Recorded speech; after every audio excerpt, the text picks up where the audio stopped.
주님의 찾아오심과 베드로 3대 발견, 이런 말씀이 되겠습니다.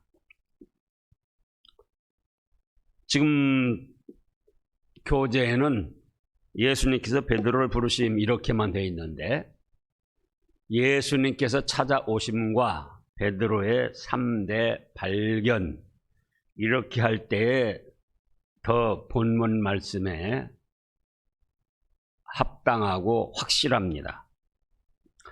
자, 1대지로 보면은, 첫째로 보면은 예수님께서 찾아오셨습니다. 1절부터 보면 무리가 몰려와서 하나님의 말씀을 들을 때 예수는 게네사렛 호숫가에 서서 호숫가에 배 두 척이 있는 것을 보시니 어부들은 배에서 나와서 그물을 씻는지라. 예수님께서 한 배에 오르시니 그 배는 시몬의 배라. 육지에서 조금 떼기를 청하시고 앉으사 배에서 무리를 가르치더니, 지금 이때가 언제쯤인가? 명확히 어느 때인가는 말씀하지 않으셨지만은 지금 아침입니다. 아침. 그것도 뭐 밥 먹고 늦은 시간이 아니고 이른 시간이다. 왜냐? 5절에서 베드로가 뭐라고 합니까? 그물을 깊은 데 던지라고 하니까는 밤이 새도록 수고하였으되 잡은 것이 없지만은, 밤이 새도록 수고하고 이제 허탈한 마음으로 그물을 씻어서 집으로 돌아가려고 할 때는 아침이라 그거예요. 그런데 1절을 보면은 그 이른 시간 아침에 많은 사람들이 몰려와서 예수님이 전하시는 하나님의 말씀을 들으려고 사모하고 모였습니다. 무리가 몰려와서 한두 사람이 아니죠. 은혜 받을 사람들은 이렇게 사모하고 갈급해하는 겁니다.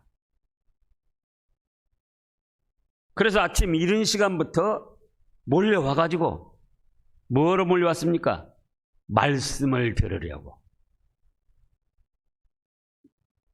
그때 예수님께서 게네사렛 호숫가에 서서 이렇게 둘러보시니까 호숫가에 밤새도록 그물 던져서 허탕친 베드로와 다른 배 한 척이 나그니 있는 거예요. 어부들은 배에서 나와서 그물을 씻습니다. 정말 어젯밤처럼 재수 없는 날은 처음이야. 내가 지금 게네사렛 호수라고 그랬는데 갈릴리 호수라고도 하고 게네사렛 호수라고도 하고 그럽니다. 또 때로는 갈릴리 바다라고도 하고. 몇십 년 고기 잡고 여기서 잔뼈가 굵었지만 어제처럼 허탕친 일은 정말 처음이야. 그러면서 이 얘기를 하고 있는데 예수님께서 베드로 배에 척하니 오르시더니 육지에서 배를 조금 떼어놓아라.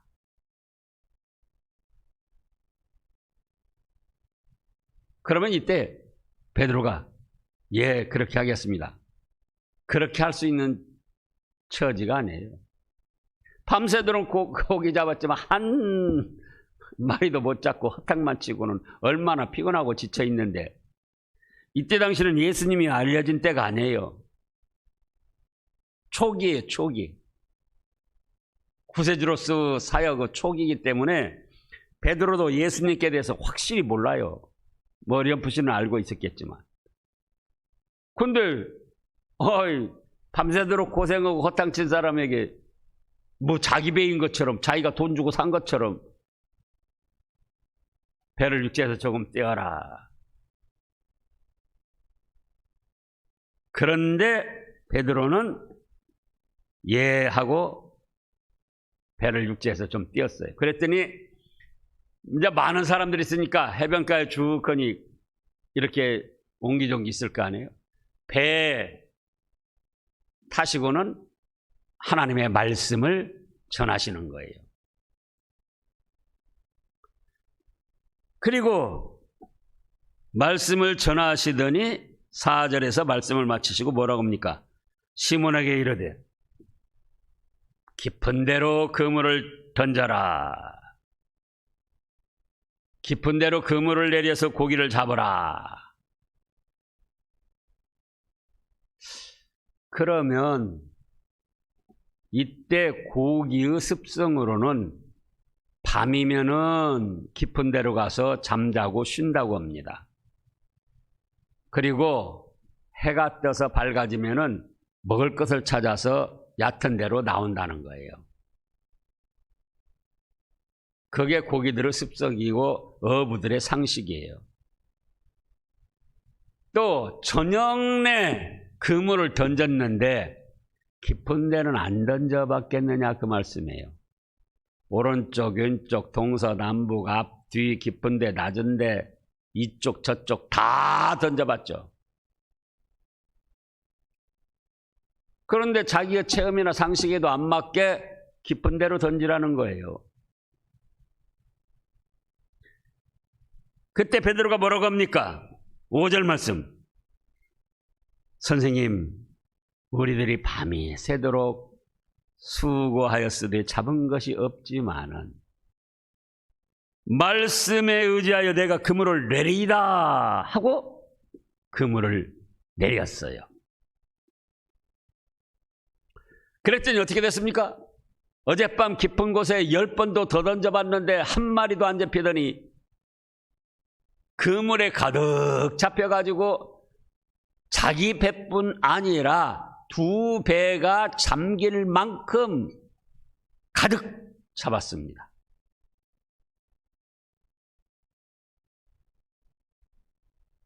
근데 그때 베드로가 뭐라고 합니까? 아이고 주님 감사합니다. 이렇게 고기를 많이 잡게 하시다니요. 아니고 주여 나는 죄인이로소이다. 나를 떠나소서.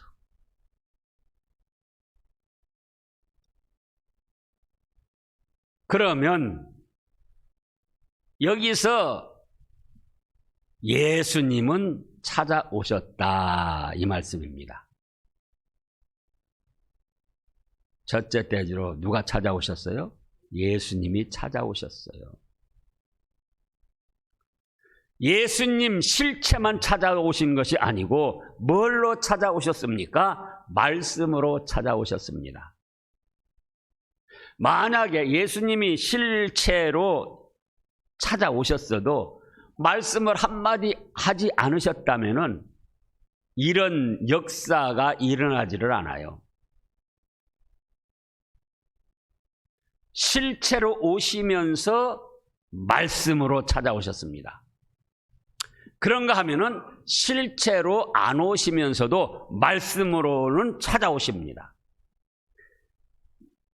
자, 예수님께서 이 땅에 오셨을 때에도 어떻게 오셨다고 했습니까? 요한복음 1장을 보겠습니다. 요한복음 1장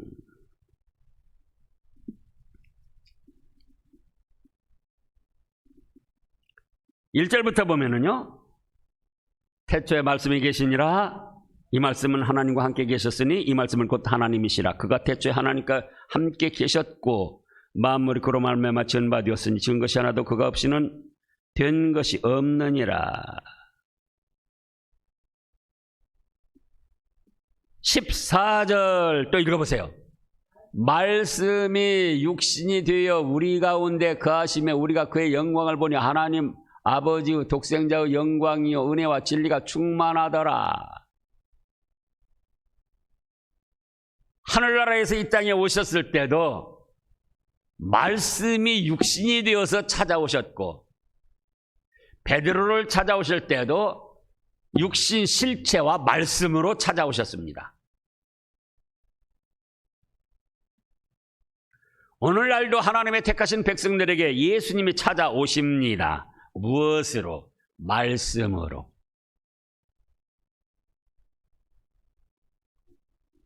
성경 말씀을 읽고 또 받을 때가 바로 예수님이 우리에게 찾아오신 때입니다.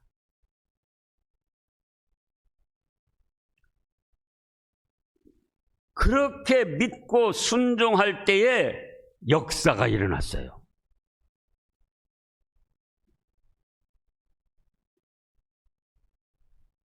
오늘날도 예수님은 뭘로 찾아오신다고요? 말씀으로 찾아오십니다. 그걸 확실히 해야 됩니다. 뭐 예수님이 어디가 있어?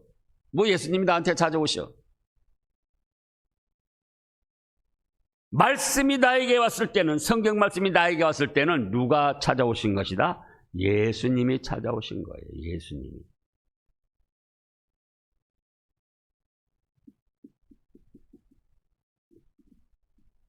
오늘 또 어떤 분이 편지를 보냈어요. 자기가 안정을 못하고 방황할 때마다 교회 와서 말씀을 듣고 자기가 안정을 했다. 말씀은 예수님이에요. 태초에 말씀이 계시니라. 곧 그 말씀이 하나님과 함께 계셨고 그 말씀이 육신이 되어 이 세상에 오셨고 이 세상에 오셔서도 무엇로 우리에게 찾아오신다고요? 말씀으로 찾아오신다.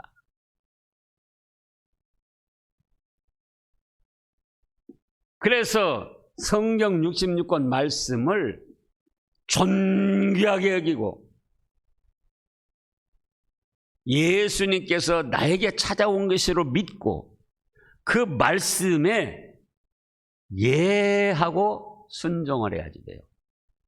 베드로가 그랬잖아요. 나 밤맞도록 수고해서 얻은 것 없습니다. 우리가 그동안 경험과 지식과 과학으로 예수님과 그 말씀에 비춰볼 때 맞지 않아도 예수님은 어떤 분입니까? 과학을 초월해 계신 분이에요. 우리는 쥐꼬리만한 과학으로 예수님을 그 과학 안에 가둬두고 과학이나 지식과 상식에 맞을 때만 예수님의 말씀을 믿으려고 합니다.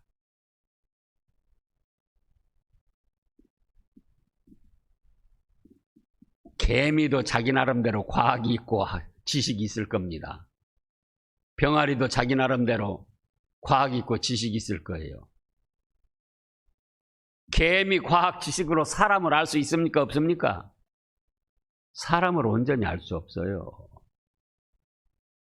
그 자기들의 지식과 과학을 초월해서 사람 그대로를 살필 때 그래도 조금 알 수 있는 거예요. 마찬가지로 사람이라는 것이 자기들의 과학과 지식으로 그 안에다가 그 테두리에다가 예수님이나 하나님을 가둬놓고 그 범위에서만 믿으려고 하면 되겠느냐 그 말씀이에요. 제법 지혜로운 척하고 그렇게 하려고 합니다. 베드로도 그거예요. 그러나 베드로는 자기의 지식, 과학, 체험 모든 걸 초월해서 밤이 맞도록 수고해서 얻은 것이 없지만은 무엇에 의지하여? 말씀에 예수님께서 실체로 오셨고 또 말씀으로 나에게 내려주시니 그 말씀에 의지하여 내가 그물을 내리겠습니다 하고 순종을 했습니다. 그랬더니 놀라운 역사가 일어난 거예요. 자기 과학과 상식을 초월해서. 그래서 여기 말씀에 근거해서 다른 데서 그렇지만은 우리 기독교는 선순 후지의 종교라 이렇게 말합니다. 다른 것은 선지 후순이에요. 선지 먼저 알고 깨닫고 먼저 알고 깨닫고 그 다음에 순종한다. 그런데 우리 기독교는 사람의 과학이나 지식이나 어떤 상식으로 알 수가 없어요. 하나님의 뜻에 대해서는, 하나님의 만능의 역사에 대해서는. 그러니까 하나님의 말씀이라고 할 때에는 과학과 상식과 지식이 안 맞아도 어떻게 해요? 예수님이 찾아오셨구나. 예 하고 순종하는 거예요. 알아서가 아니에요. 깨달아서가 아니에요. 과학에 맞아서가 아니에요. 지식에 맞아서가 아니에요. 자기 경험에 맞아서가 아니에요. 하나님 말씀, 성경에 기록된 하나님의 말씀이라고 할 때는 어떻게 하라고요? 예수님이 찾아오셨구나. 예. 오전의 말씀이 뭡니까? 말씀으로 예수님이 찾아오신 거예요. 믿음에 굳게 서서 남자답게 강건하라. 예. 그렇게 하겠습니다. 모든 것을 사랑으로 행하라. 예. 사랑으로 하겠습니다. 함께 일하고 수고한 사람들을 알아주어라. 예. 알아주겠습니다. 그러고 나서 순종하고 나면은 그 다음에 순종하는 사람들에게 예수님이 역사를 하십니다. 그러니까 그때 아하, 알지 못하고 순종했지만 순종하고 나니까 예수님이 역사를 하시고 나니까 왜 순종해야 되는가 깨닫게 돼요. 그때 알게 돼요.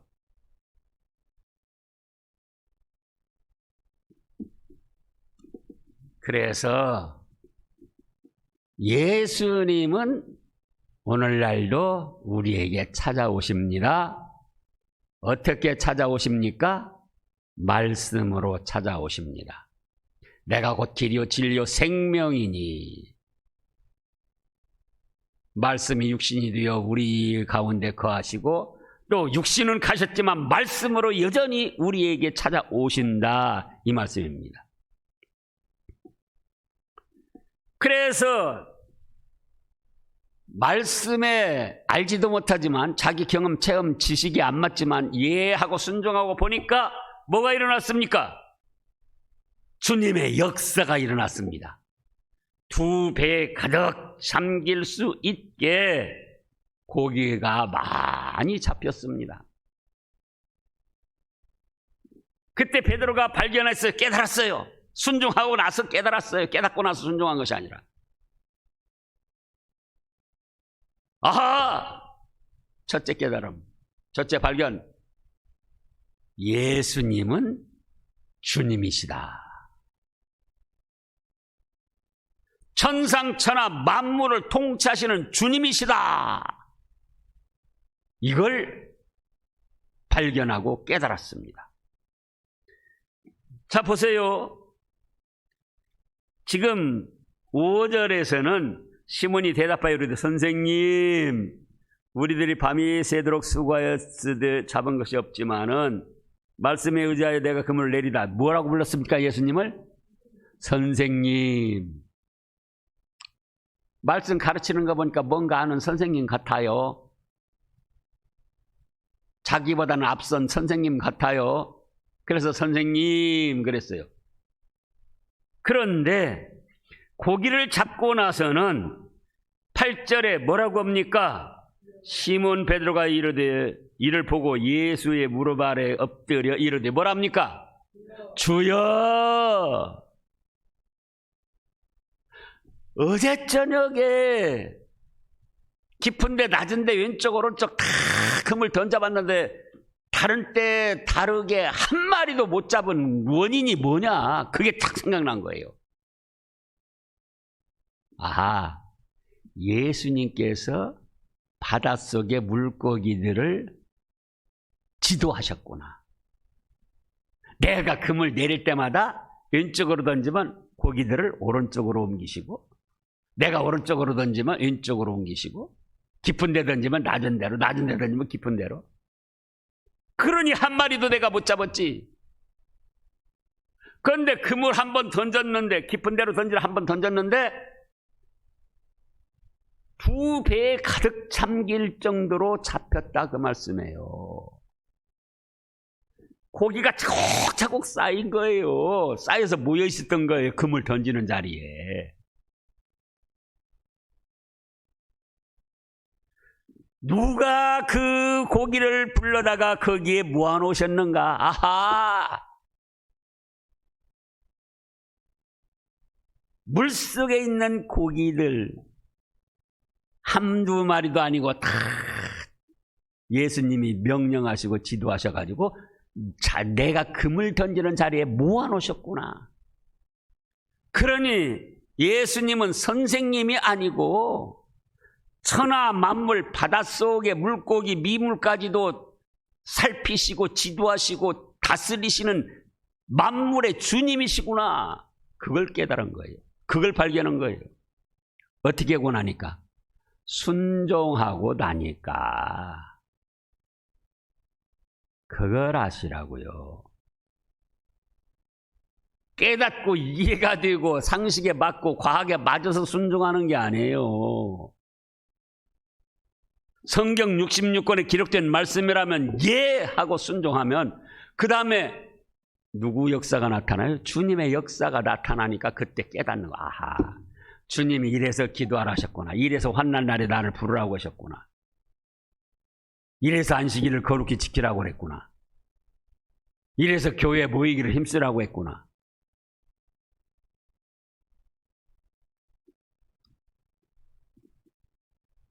깨닫고 이해하고 나서 순종하려고 하지 마세요. 그때는 때가 늦습니다. 베드로가 만약에 선생님, 도대체 선생님이 뭔데 깊은 데 던지라고 합니까? 내가 어젯밤에 깊은 데 여러 번 던져봤어요. 뭐 내 체험에도 안 맞고 상식에도 안 맞게 그런 소리 하지 마세요. 그랬더라면 어떻게 되겠습니까? 자기 체험, 상식, 과학이 안 맞아도 예 하고 순종하고 보니까 아니 어젯밤 한 마리도 안 잡히던 것이 2배 가득 잠기게 그것도 한 번 더 금을 내렸는데요. 도대체 어젯밤에는 누가 그 물고기를 한 마리도 없이 하시고 오늘은 한 번 달 때 누가 그렇게 물고기를 많이 모아놓으셨는가? 자기들끼리 그랬는가? 아니다. 갈릴리 호수 물속 알 수도 없는 그곳 예수님이 물고기들을 다스리고 인도하셔서 그렇게 하셨구나. 바로 뭘 깨달았어요? 예수님은 선생님이 아니고 천하 만물을 다스리시는 주인이시구나. 이걸 발견하고 깨달았다 그 말씀이에요. 두 번째로 발견하고 깨달은 것은 뭡니까? 나는 죄인이구나. 바닷속의 물고기까지도 꿰뚫어 보시고 인도하시고 지도하시는 다스리시는 주님인데 나하고 직접 생활해보지 않았어도 벌써 내 마음도 꿰뚫어 보시고 내 과거의 행적도 아실 거 아닌가?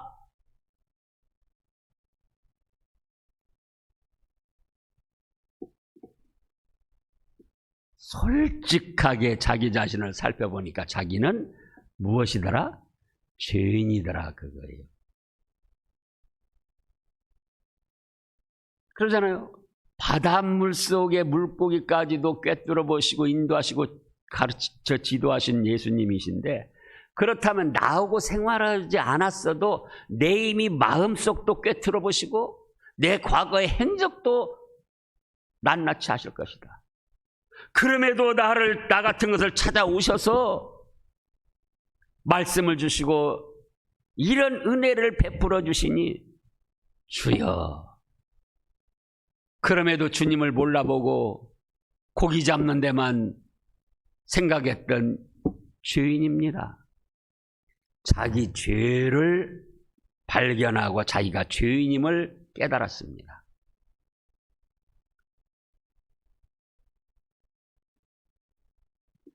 자기 죄를 발견하고 깨달았을 때에 감추려고 하지 마세요. 베드로도 자존심 있어요. 여기서 어떻게 나는 죄인이니까 고백합니까? 많은 사람, 지금 1절에 많은 무리가 몰려왔다고 그랬잖아요. 그래서 예수님이 어떤 일을 하시니까 지금 다른 사람들도 막 눈여겨보는 걸 도대체 어떻게 하는가? 근데 베드로가 뭐라고 그래요? 나는 죄인입니다. 예수님 앞에는 무엇보다 솔직하고 진실한 것이 최고입니다. 그런데도 자기 자존심, 체면 생각에서 감추려고 그래요. 죄인이 아닌 것처럼, 죄가 없는 사람인 것처럼. 그러면 은혜를 못 받아요.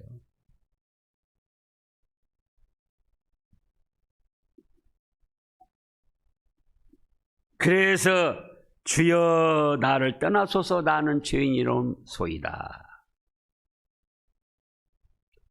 하니 이는 자기와 및 자기와 함께 있는 모든 사람이 고기 잡힌 것으로 말하면 놀라고. 그러니까 어쨌든 한 마리도 못 잡다 한 번 던졌는데 이렇게 말씀대로 역사가 일어나느냐 그거예요. 그러니 이분은 바닷속 물고기까지도 다스리시고 주장하시는 주님이구나. 그래서 세베대의 아들로서 시몬의 동업자인 야고보와 요한도 놀랐습니다. 근데 예수님께서는 뭐라고 하십니까? 무서워하지 말라. 이제 후로는 네가 사람을 취하리라. 세 번째 발견은 사명을 발견했습니다. 자기가 이제 어떻게 살아야 할까? 사명을 깨달았어요.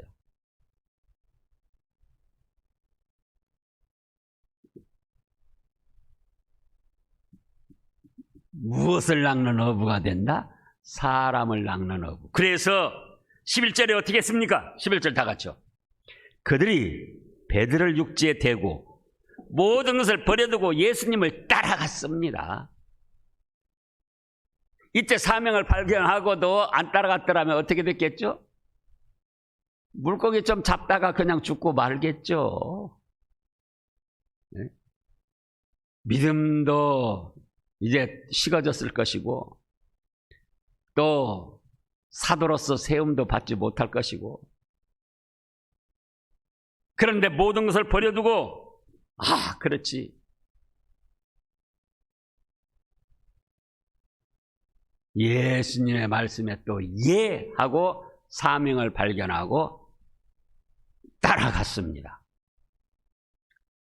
그 결과 어떻게 됐습니까? 예수님의 수제자가 되고 믿음의 많은 역사를 일으키면서 많은 사람들을 구원시켰잖아요. 우리가 이 말씀을 통해서도 확실히 알아야 됩니다. 말씀을 순종하면 손해가 날 것으로 알고 있어요. 우리가 말씀을 받고 말씀으로 찾아오신 예수님을 모시고 때로는 은혜를 받았습니다 고백을 하면서도 그 말씀대로 순종을 더디하고 또 순종을 안 합니다. 왜 그렇습니까? 여러 가지 핑계가 있지만 한마디로 말하면 말씀대로 순종하면 일이 안 되고 자기가 손해날 걸로 자기가 부끄러움 당할 걸로 그렇게 알기 때문입니다. 여러분들 자신들을 살펴보라고요. 예수님은 오늘날도 말씀으로 찾아오시는데 그 말씀이 예수님이신 것을 알면서도 왜 우리가 순종하기를 더디하는가? 한마디로 말씀 순종하면 자기가 손해날까 봐. 안식일을 기억하게 거룩시켜라. 나 외에 다른 신을 섬기지 말아라. 내 부모를 공경하라. 살인하지 말라.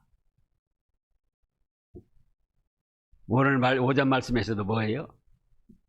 믿음에 굳게 서서 남자답게 강건하라. 사랑으로 행하라 모든 일을.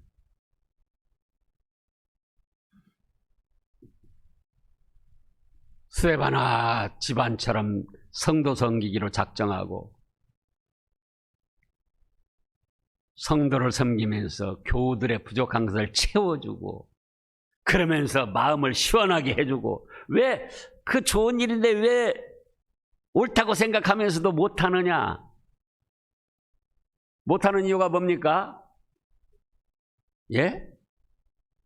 그렇게 하면 내가 어렵고 힘들고 손해날 걸로 여기는 거예요. 그러나 베드로가 손해가 났습니까?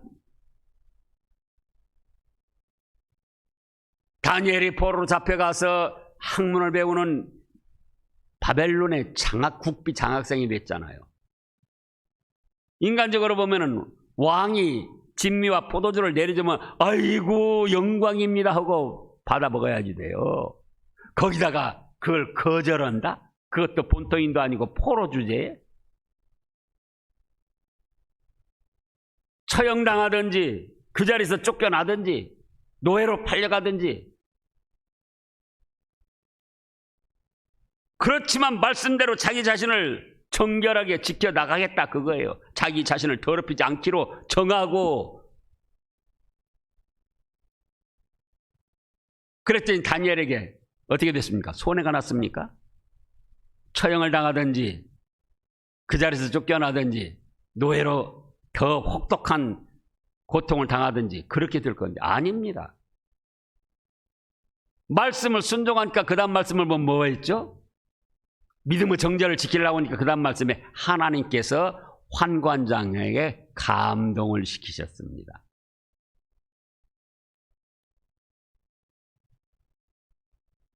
요셉도 자기 형들이 잡아 죽이려고 그러고 미워할 때 바보 천치처럼 당하기만 했잖아요. 그래서 손해가 났습니까? 손해 났어요? 안 났어요? 안 났잖아요. 우리가 또 흔히 씁니다. 어른 말을 잘 들으면은 자다가도 떡을 얻어먹는다. 하나님 말씀을 잘 들으면 자다가도 복을 받습니다. 기도하겠습니다.